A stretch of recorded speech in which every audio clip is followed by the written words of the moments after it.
Philippine के शुमाली इलाकों में सख्त तरीन तूफान का खदशा जाहिर किया जा रहा है।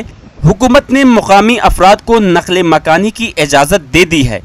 अमरीकी खबर रसा इदारे AP के मुताबिक फिलिपाइन के शुमाली इलाकों में हंगामी सूरत हाल से निमटने के लिए इमरजेंसी नाफिज की गई है और फौज भी तैनात कर दी गई है।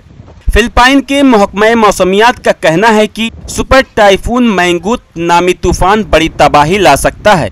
इस वक्त फिलिपाइन का शुमाली जजीरा तूफान के निशाने पर है और हफ्ते के रोज किसी भी वक्त शदीद तूफान आ सकता है, जो 2013 में आने वाले तूफान से कहीं ज्यादा तबाहकुन होगा। गैर मुल्की खबर रसा इदारे के मुताबिक यह तूफान हफ्ते के रोज फिलिपाइन के शुमाली जजीरे से टकराएगा। सन 2013 में फिलिपाइन में आने वाले तूफान के 6000 अफराद हिलाक और हजारों बेघर हुए थे।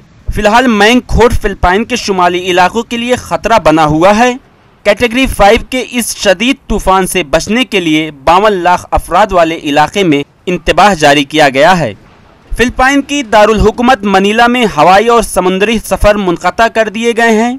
सुपर टाइफून मैंगूट तूफान की वजह से 6 फुट तक समुद्री लहरें, तेज बारिश और 207 किलोमीटर फी घंटा की रफ्तार से हवाएं चलने का खदशा है। इस वक्त फिलिपाइन में चावल और मकई की काश्त शुरू होने वाली है। ऐसे में मजीद नुकसान का अंदाज़ा लगाया जा रहा है।